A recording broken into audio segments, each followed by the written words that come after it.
Hello there, welcome to Cool Talk. Today we review all the Star Wars films. Now, I just finished watching The Rise of Skywalker, and if you like fun, The Rise of Skywalker was fun. I did enjoy the production design, the cast, especially the dynamics between Daisy Ridley and Adam Driver. They were great as always.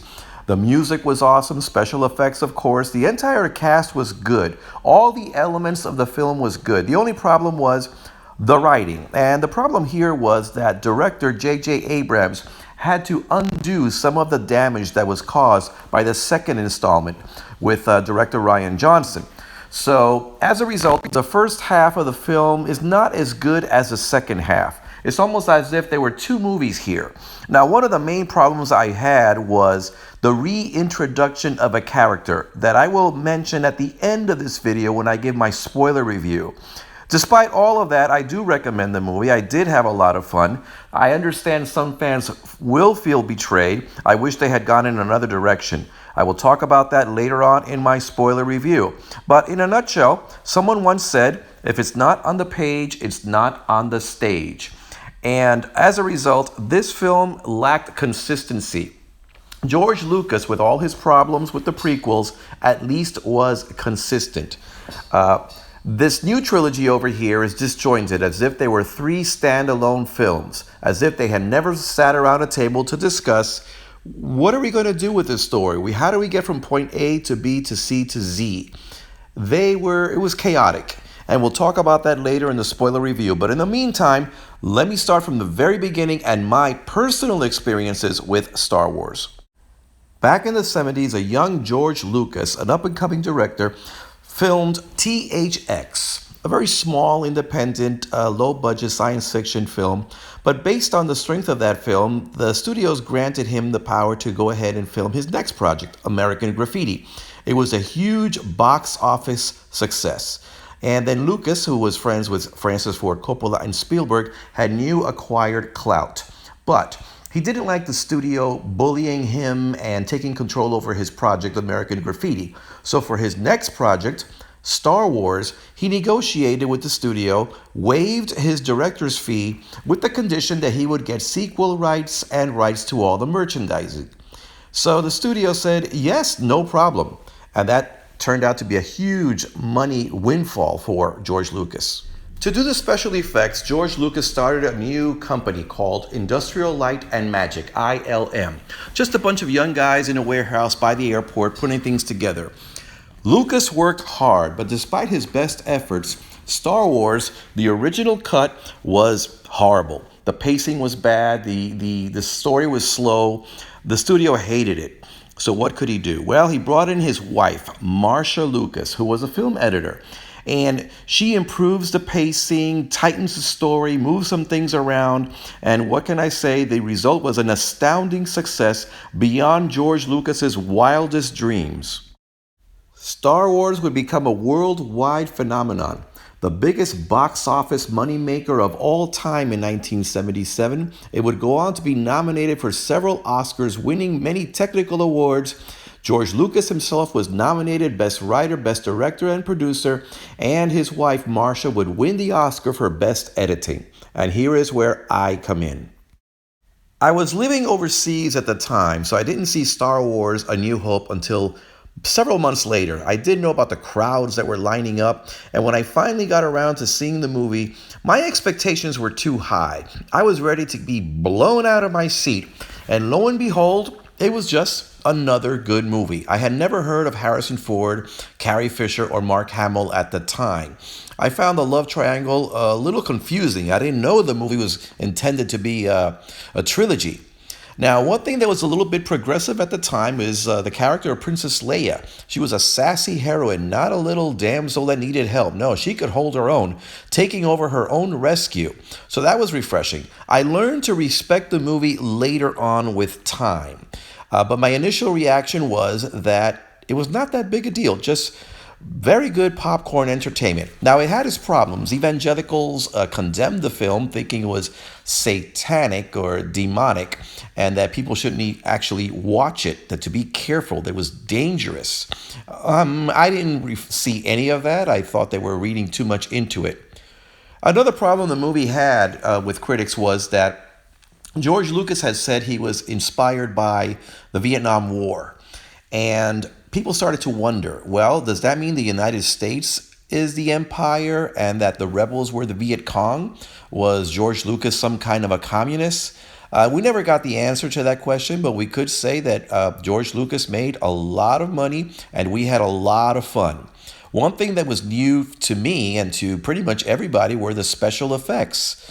And we had never seen anything like this before. Now, I was a teen at the time, so I was not around to buy bed sheets and toys and notebooks. I was not part of that Star Wars phenomenon. But believe me, Lucas and friends made a lot of money with merchandising, toys, and all of that. And along comes the second film, The Empire Strikes Back.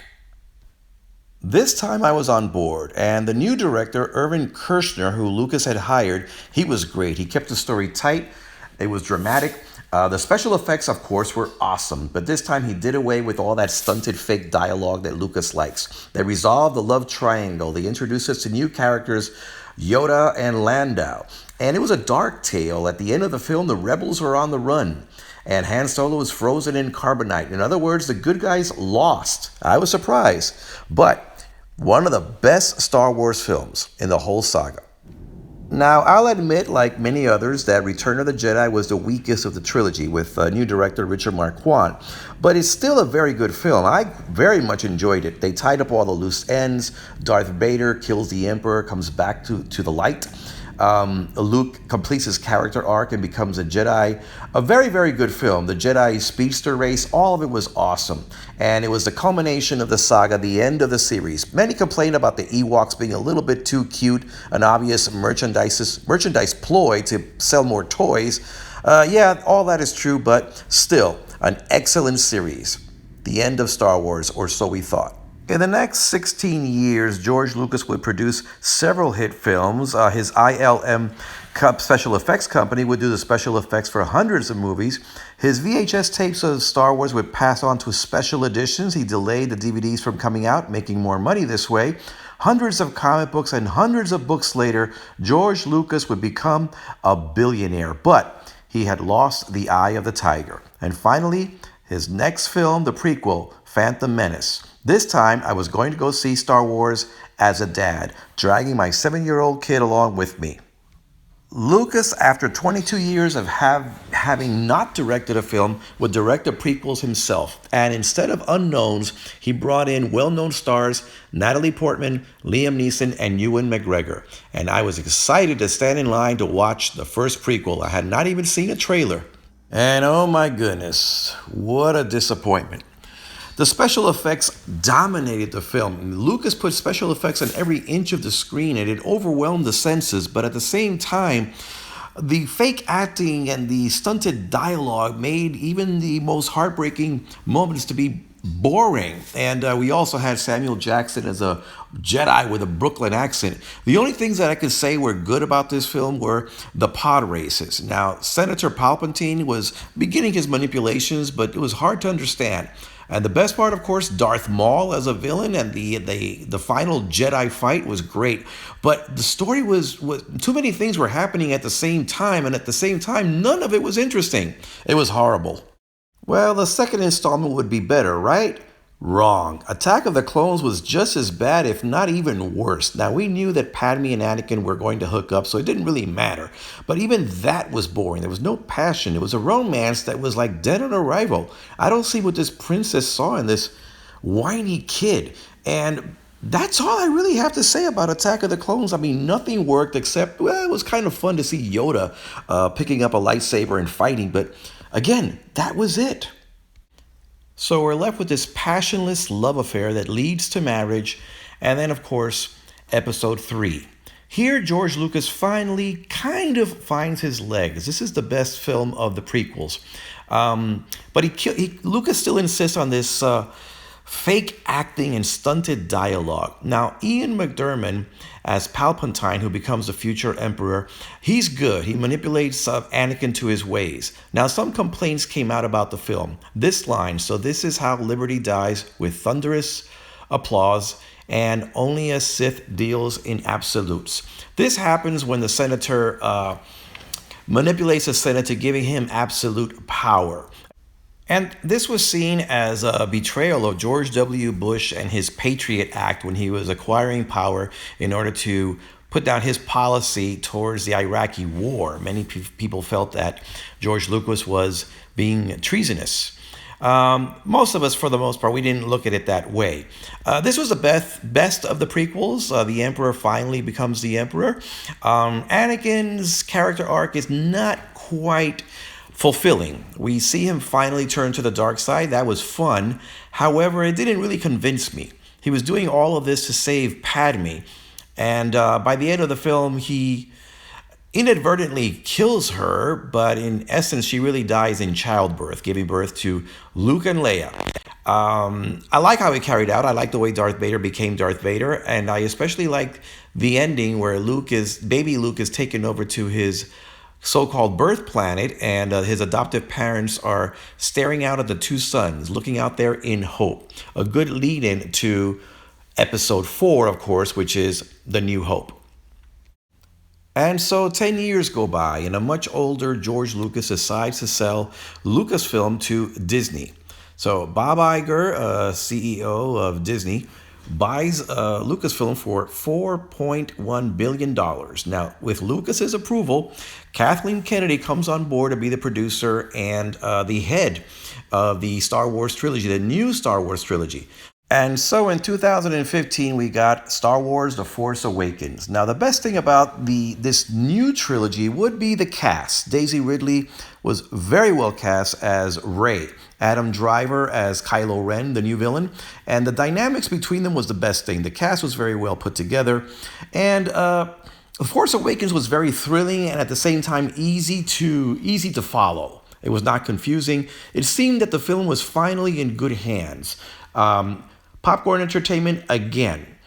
I can't help but say that the film actually feels a little bit calculated. After you watch it, you have a good time. You walk out of the theater with a smile on your face. But in thinking back on it in hindsight, it seemed as if the film was a bridge to what was coming later. So people were very excited to see the second installment. Now, I do have to stop for a moment and say that they didn't establish the villain Snoke. I mean, what was Snoke? Where was he? Where did he come from? Who was he? I guess we'll find out in the second installment. That was a lot of fun to see the old gang. Harrison Ford, Carrie Fisher, Luke would pop out at the end, Chewbacca, all these characters from the original trilogy. It was a lot of fun to watch it. And basically, Force Awakens was really a ripoff. It was a homage to A New Hope. So it wasn't very original. It was just A New Hope all over again, well put together, a lot of fun. But at the same time, it helped me at least forget about the prequels. I was finally feeling that I was in good hands. There was a character named Phasma who was interesting. We're going to see a lot more of this person in the second installment, right? Well, anyway, some fans did complain about what they call the Mary Sue element. Now, the Mary Sue element is when you get a character, in this case a female, who's just too perfect. She knows how to fight. She knew how to fly the Millennium Falcon. And another Star Wars film that came out soon afterwards, Rogue One, a standalone film with Felicity Jones as the main character, another woman. It made some of the male fans feel that Star Wars was going into a feminist direction. Another thing the new trilogy would have to deal with is a new element, the social media.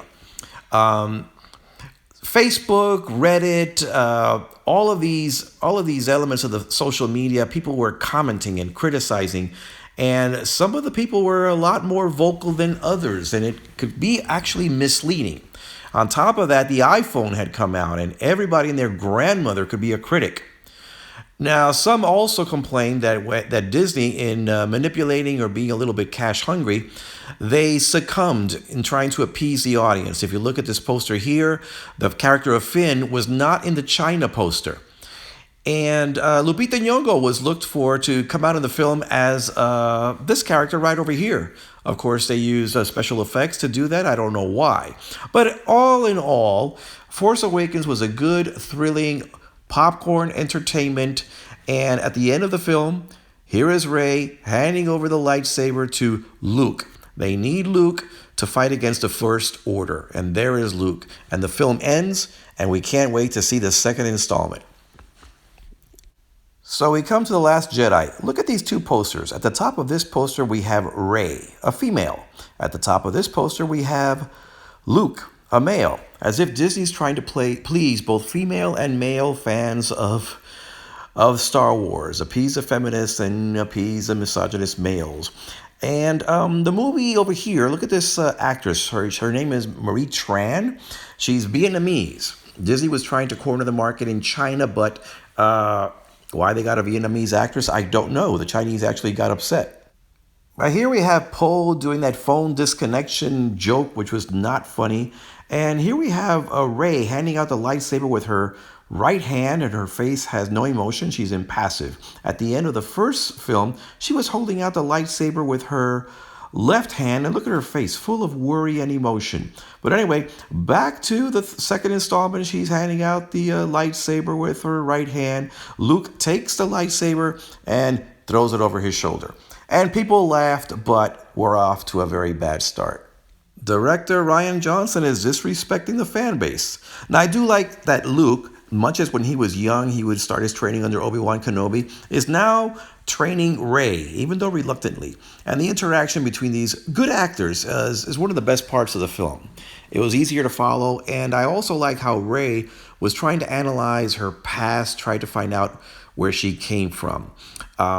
Obi-Wan Kenobi was an old hermit, and now Luke is following in his footsteps, even though people are not happy that this new, older Luke is disillusioned. He's not acting like the Jedi Master that he should be. Now, the interactions between Snoke and Kylo are very good. Snoke manipulates this young man. Kylo has anger management issues. Look how he breaks his helmet. Kylo reaches out telepathically to Rey, and Luke walks in on them like a disapproving father. We also have Poe in his character arc. He's a loose cannon. I don't even know why he's not arrested and put away, because some of his acts, well, he gets a lot of people killed. So a lot of this interaction is very, very good. But then we run into problems. Princess Leia is blown right out of the spacecraft. You think, okay, she's dead.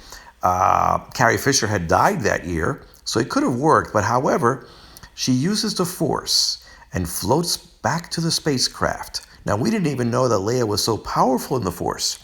And everybody named this the Mary Poppins moment. Let's just say it fairly looked ridiculous. I mean, I accepted it. Maybe the movie will get better, would it, right? Well, the movie's about to get worse. Finn and a new character named Rose Tico fly off to Casino Planet to find a computer hacker. And on the way, well, let's just say that they could have cut out about 30 to 40 minutes of the film, cut this whole segment out. It wouldn't have affected anything. I think director Rian Johnson was trying to say something about the 1% and the military-industrial complex. He also threw in animal abuse and child labor. So maybe he has his own personal agenda that he wanted to address, but it had no room here. It slowed down the film. So anyway, they didn't find the computer hacker, so they find this new guy who's called DJ, played by wonderful actor Benicio del Toro, but he's in the movie for absolutely nothing. But they free the animals, they get away, they take DJ over to a home base to try to hack into the enemy computer system, and he betrays them. Like I said, they could have left this whole segment out. And then Snoke dies, and the audience cheers. But the problem here is that the main villain is gone. And now the movie, well, where do we go from here? We don't even know anything about Snoke at this point. But Kylo and Rey, they join forces and start fighting against Snoke's bodyguards. Now, if Kylo would have joined Rey and the movie would have gone in another direction, then all of this would have made sense. Or, let's just say Kylo becomes the main villain. That would have been okay, but we'll get to that in just a bit. But in the meantime, the movie's disjointed, is clumsy. And as I mentioned, the hacker, DJ, betrays them. Another character, Phasma, who was introduced so well in the first installment, she's killed by Finn in like about 2 minutes. We never got the payoff that she deserved. Now, let me mention that I love how General Hux hated Kylo Ren. And another interaction that I really, really liked. I like the act of sacrifice that General Holdor did that when she flew at light speed through the enemy spacecraft. Now, one final thing I have to say about Finn. Finn would have had a great character arc. He was a reluctant rebel, but he was about to commit an act of kamikaze heroism. But then, of course, along comes Rose Tico and interferes, and she knocks him out of the way, which, of course, by the way, made no sense because he could have saved the day right there. And then she kisses him, which made no sense because there was never, ever in the whole film any romantic tension between these two. And if you look at his face, it looks like he doesn't really want to kiss her. And we can accept a disillusioned Luke, but not a murderous Luke, a Luke who almost succumbed to the dark side and killed his nephew. It doesn't ring true. It's bad. It's a betrayal, actually. Now, he does redeem himself at the end by giving the rebels a little bit of time to get away, and we find out, of course, that he's looking out at the sun. Now, I did like the ending in the sense that he's looking out at the two suns, much like he looked at the two suns on his birth planet. When the movie ended, everybody applauded. People were happy, myself included. It was very, very exciting. I can't deny that. I liked the box office popcorn entertainment that I had just witnessed. However, in hindsight, and the fan base was ahead of me, it didn't ring true. I mean, it was a betrayal of what George Lucas had set up. And of course, the social media went nuts, criticizing the film. And then along came another Star Wars film, Solo. And the box office was relatively poor. Many people felt that it was a backlash against Disney. Maybe it was, maybe it wasn't. We don't know. However, Bob Iger decided that things had to get done. Now, Kathleen Kennedy, who was in charge of the whole project, the trilogy, her head was on the chopping block. So she got J.J. Abrams, the director of Force Awakens, to come back. He would direct the last installment of the new trilogy.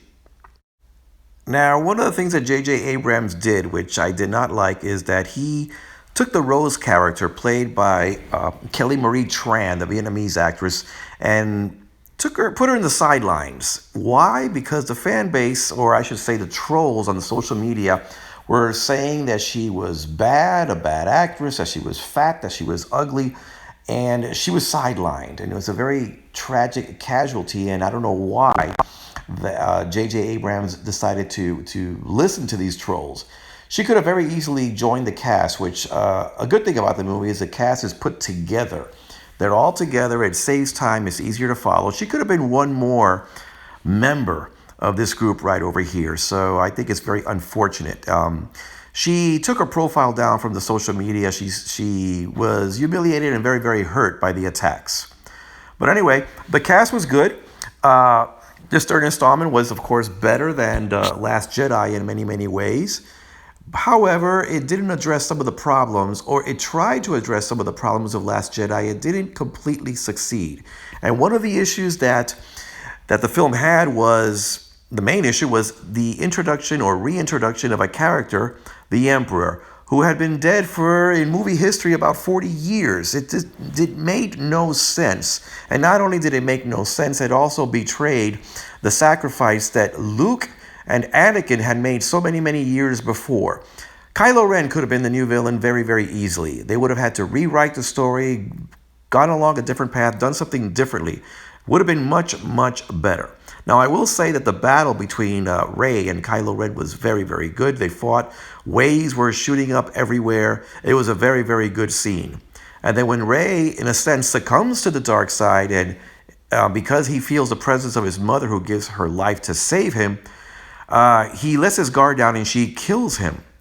Now, Rey brings him back. She goes away. She feels bad, and Kylo Ren stands up and sees the memory of his father, Han Solo. A very good moment and a very convincing form of Kylo Ren coming back to the light. Now, the Emperor brings back all these Death Stars that are shaped like triangles, and many people felt that this was a symbol of the Illuminati or the Antichrist or some kind of satanic thing. I don't know. It looked like just a bunch of triangular spacecraft to me. But anyway, the movie goes on. Now, I did like the ending of the film. Everything was very exciting. The battle with the Emperor, Rey dying. For a moment, I thought she was going to stay dead, but of course, Kylo brought her back, and then Kylo died. That was kind of a bummer. But I did like the ending of the film. That part of the ending of the film, I should say. And I found the film itself in total popcorn entertainment, very thrilling. It was not successful in righting all the wrongs that The Last Jedi brought. I wasn't particularly fond of her taking the name Skywalker at the end of the film. It didn't quite work for me. All in all, as a standalone film, I really did enjoy The Rise of Skywalker, but I really wish they had not brought the Emperor back. That's my main gripe with the film. I give the director some slack. He had to deal with the problems that The Last Jedi brought. I have a couple of ideas they could have used. For example, first and foremost, don't bring the Emperor back. Kylo could have been a very good villain. They would not have been able to turn him, most likely, and that would have been a tragedy, but it could have worked. Or perhaps Rey could have succumbed to the dark side. We did see a glimpse of the evil Rey for just a moment. It could have gone in that direction. She could have joined Kylo. And what would have happened then? Definitely, it would have been more interesting. And how do they come back from that? I mean, it would have been a bit more difficult to write, but it would have been obviously more interesting. Now, one of the problems the movie had was they tried to do 5 Star Wars films in 4 years. That was the 3 films in the trilogy plus Solo plus Rogue One. George Lucas himself only did 3 Star Wars films in 10 years. Now, I'm not changing my mind about George Lucas. I really did not like the prequels, but he was consistent. He knew where he was going. Apparently, Disney, J.J. Abrams, Rian Johnson, Kathleen Kennedy never sat around a table to discuss what the heck it was that they wanted to do. Where did they want to do with the trilogy? In other words, write one long story in 3 installments, not 3 separate standalone films. It doesn't quite work. Now, where is Star Wars going from here? Where there has been, believe it or not, talk that perhaps part of this cast would come back in a few years for another trilogy. Or if not, Star Wars would go into a completely different direction with another cast. Or a prequel to the prequels. But for the moment, Disney is sticking to Disney Plus, streaming on television with the Mandalorian, which at the moment is doing well, and another series, Kenobi, with the original actor Ewan McGregor playing Obi-Wan Kenobi. So we're going to have Star Wars to kick around for a while. But in the meantime, everybody, tell me what you think. Comment below, or better yet, subscribe. This is Cool Talk.